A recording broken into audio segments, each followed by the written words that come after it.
এটা তো আমাদের জাতীয় মাছ, আর এটা খেতে যেমন সুস্বাদু তেমনি এটা দেখতেও কিন্তু বেশ কিউট। আমার কাছে তো অনেক বেশি ভালো লাগে দেখতে, বিশেষ করে এই ছোট ছোট মাছগুলো। তো চলো ভিডিওটা শুরু করা যাক। তো নমস্কার, আমি তনু। সবাই কেমন আছেন? আশা করছি সবাই অনেক বেশি ভালো আছেন। তনুস লাইফ স্টাইলে সবাইকে স্বাগতম। তো আজকে একটা রেসিপি ভিডিও নিয়ে চলে আসলাম।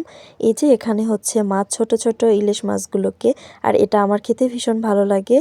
আর যাই হোক, এই মাছটাকে হচ্ছে ভালোভাবে কেটে পরিষ্কার করে ধুয়ে টুয়ে নিয়ে দেন মশলা মাখিয়ে তারপর হচ্ছে সাথে বেগুনও কেটে রাখা হয়েছে এই মাছে দেওয়ার জন্য। তো চলো এই মাছে কি কি ছিল সেটা তোমাদের সাথে শেয়ার করি।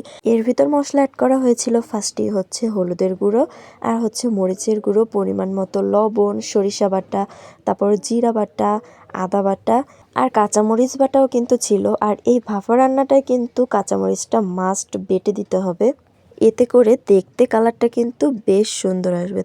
তো সব কিছু দিয়ে হচ্ছে ভালোভাবে ম্যারিনেট করে রাখা হয়েছে। এরপর চলে আসি বেগুনের পালায়। বেগুনটাকে হচ্ছে হালকা করে ভেজে নেওয়া হবে এখন। আর বেগুনটা যতই হচ্ছে হালকা করে বেশি করে ভাজলে আসলে খাওয়ার স্বাদটা চলে যাবে, তো যার কারণে হালকা করে ভেজে নিতে হবে। আর আমি সামান্য পরিমাণ হচ্ছে হলুদ আর হচ্ছে পরিমাণ মতো একটু সামান্য লবণ দিয়ে দিয়েছি। দেন এটাকে হচ্ছে বেশ কিছুক্ষণ আমি সেদ্ধ হওয়ার মতো টাইপের হচ্ছে ভেজে নিব। তো চলো এর বেগুনগুলো ভাজতে থাকি, আর ওদিকে তো মাছটা হচ্ছে মেরিনেট করে রাখাই হয়েছে।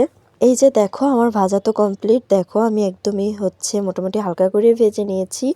এখন হচ্ছে মাছ রান্নাটার পালা। আর আমি ফার্স্টে হচ্ছে ভিডিও ক্লিপস নিতে একদমই ভুলে গিয়েছিলাম। আর এটাতে হচ্ছে কালিজিরা ফোড়ন দিয়ে তারপর হচ্ছে তেল দিয়ে এটাকে বেশ কিছুক্ষণ তেলটাকে গরম করে তার ভিতর হচ্ছে মাখা মাছটাকে দেওয়া হয়েছে। আর সাথে কিন্তু কিছু কাঁচামরিচও অ্যাড করা হয়েছে, কারণ কাঁচামরিচটা যেহেতু আমরা অনেক বেশি পছন্দ করি, আই মিন ঝাল খেতে ভীষণ পছন্দ করি, তাই আর কি। দেন এই তো একটু করে হালকা হালকা করে হচ্ছে ঢেকে তারপর মাছটাকে রান্না করা হচ্ছিল।